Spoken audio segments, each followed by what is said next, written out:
What if I told you that a single decision made in 1977 changed what Americans ate for the next 50 years? And that decision was based on virtually no evidence? What if I told you that the US government spent $700 million, the most expensive nutrition study ever conducted, to prove their dietary guidelines were right, and hid the results when they proved the exact opposite? And what if I told you that on page 661 on that same study was a finding so damning that it should have ended the war on saturated fat immediately? So this is going to be part one of a three-part series when I'm going to talk about one of the biggest myths in nutrition, that saturated fat and cholesterol causes heart disease. Well, in this video, we're covering how this myth started and the massive study that should have ended it. In video 2, we'll talk about the cholesterol hypothesis, and in video 3, we'll look at what actually causes heart disease. Alright, so let's start by going back to 1977 and see how this all started. So, it was January 1977. The Senate Select Committee on Nutritional and Human Needs, led by Senator George McGovern, released the first ever dietary goals for the United States. This document would become the foundation for all US dietary guidelines that followed. And it had one central message: Americans need to eat less fat, especially saturated fats, to prevent heart disease. So these guidelines recommended that Americans reduce their total fat intake from 40% of calories to 30% and reduce their saturated fats to less than 10% of calories. They told us to replace butter with margarine, to choose low-fat milk over whole milk, and to avoid red meat and eggs. Now here's the thing. When you're the US government making a recommendation that will affect what 300 million people eat, you'd better have some pretty solid evidence, right? So what evidence did they have? Almost none. The guidelines were immediately controversial. The American Medical Association opposed them. Scientists wrote letters saying the evidence wasn't there. Even members of McGovern's own committee had doubts. One to remember is Dr. Philip Handler, president of the National Academy of Sciences. He said, and I quote, "What right has the federal government to propose that the American people conduct a vast nutritional experiment with themselves as subjects on the strength of so little evidence?" That's the president of the National Academy of Sciences. But McGovern and his committee pushed forward anyway because they believed they were facing a crisis. Heart disease rates have been climbing. They felt like they had to do something. And the hypothesis that saturated fat caused heart disease, even though it wasn't proven, seemed good enough. So they bet the health of the American public on an unproven hypothesis. And how did that bet turn out? Well, the 1980s and 90s became the low-fat era. They started producing fat-free cookies, low-fat yogurt loaded with sugar, margarine marketed as heart healthy, and the food pyramid started telling us to eat 6 to 11 servings of bread and pasta per day while minimizing fats.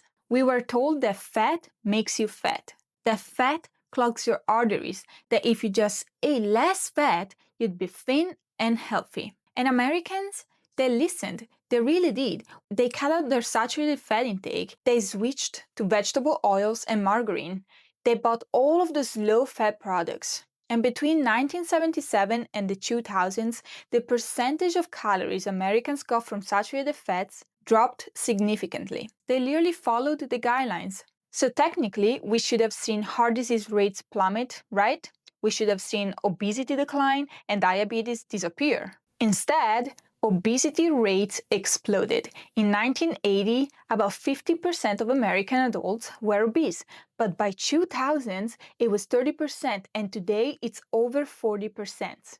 Type 2 diabetes used to be called adult-onset diabetes, but because it became so common in children, they had to change the name because rates have more than tripled since 1980.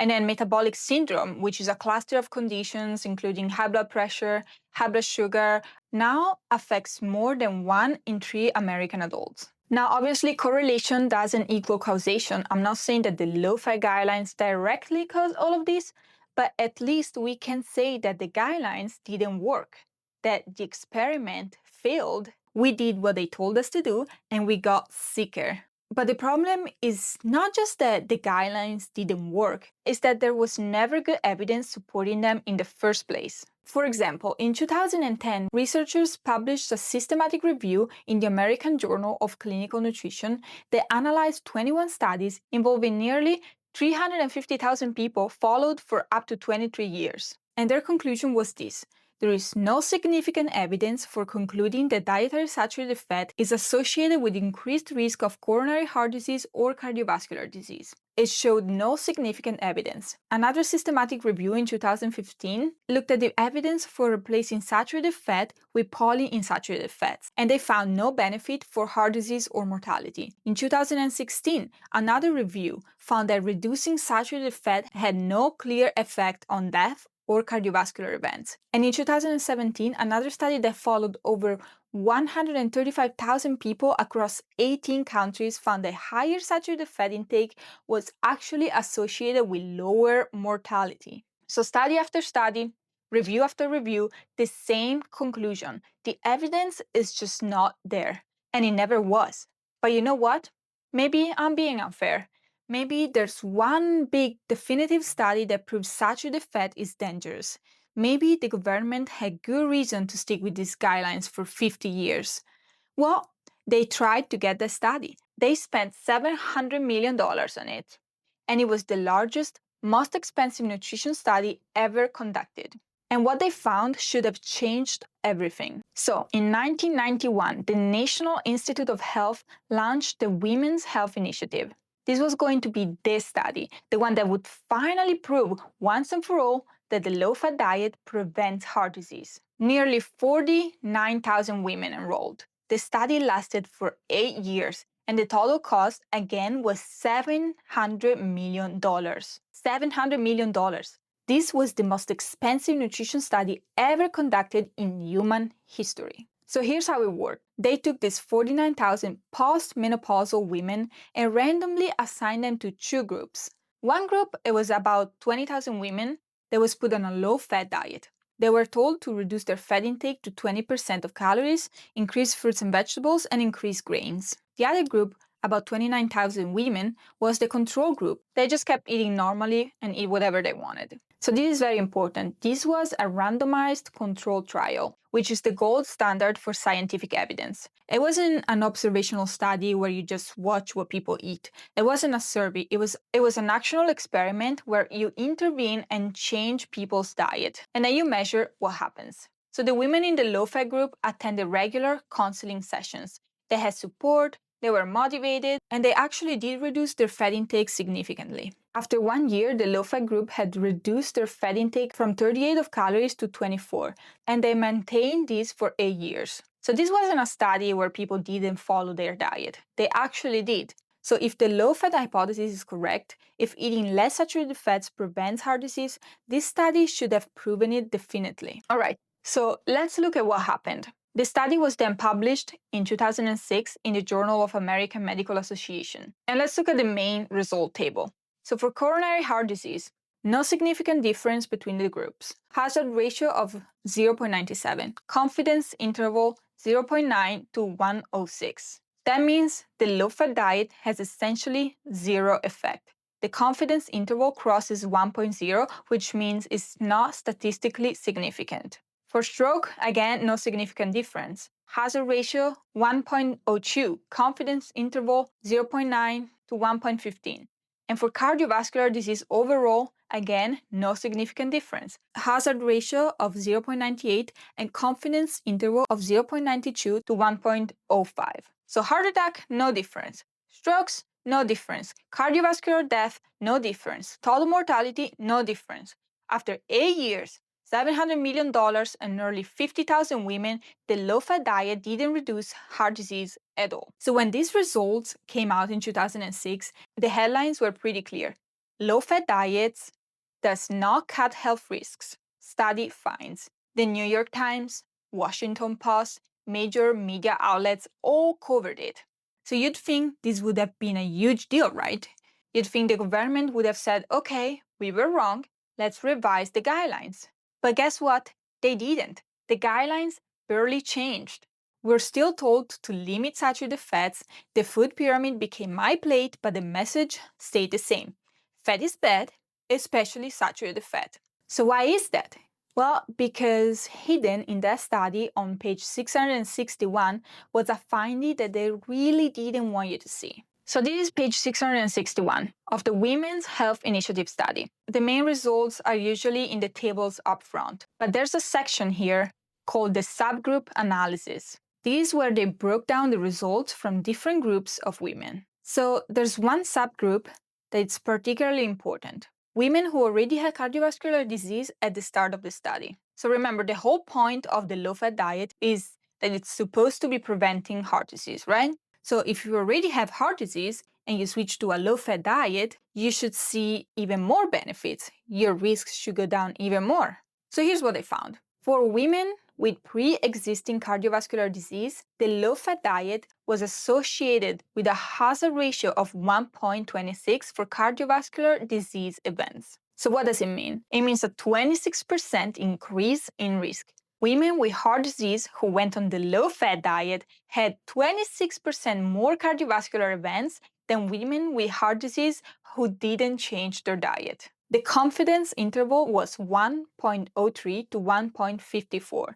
That means that it was statistically significant. So the low-fat diet actually made things worse for the women who needed help the most. This was the only statistically significant finding in the entire study.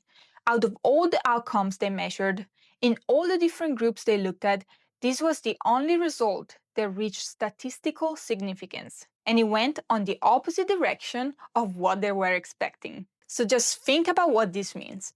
The government spent $700 million to prove their dietary guidelines were right. They got 49,000 women to change their diets for 8 years, and the only significant finding was that the diet might actually harm women with heart disease. This should have been front page news. This should have triggered an immediate reevaluation of the dietary guidelines. This should have ended the war on saturated fats. But it didn't, because it was hidden on page 661 in a section that most people never read, described in a technical language that most people don't understand. So, science is supposed to be self-correcting. When you do a massive, expensive study and it doesn't support your hypothesis, you're supposed to change your hypothesis. That's how science should work. But that's not what happened here. Instead, they moved the goal. They said, well, maybe low-fat diet doesn't prevent heart disease, but it might help with weight loss. Except the women in the low-fat group didn't lose significantly more weight either. And then they said, well, maybe people didn't cut their fat intake enough.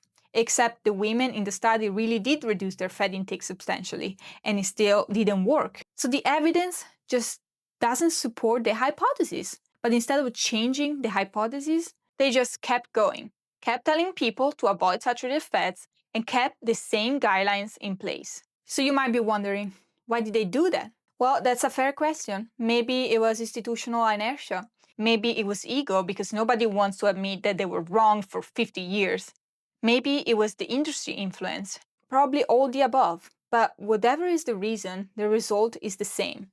Millions of people are still being told to avoid saturated fat based on evidence that doesn't exist, while the most expensive study ever conducted found that this advice might actually be harmful. All right, so let's recap what we covered today. In 1977, the US government issued dietary guidelines telling the American population to reduce saturated fat intake. These guidelines were based on minimal evidence and were controversial from the start. For the next 50 years, Americans followed this advice. We cut our saturated fat intake, we bought the low-fat products, we replaced butter with margarine, and during the same period, obesity rates tripled. Diabetes rates exploded, and metabolic disease became an epidemic. Meanwhile, systematic reviews and meta-analysis consistently found no evidence that saturated fat causes heart disease. Then came the Women's Health Initiative. $700 million, 49,000 women, and 8 years, and this study was supposed to finally prove the low-fat hypothesis. And the main result, it was no benefits.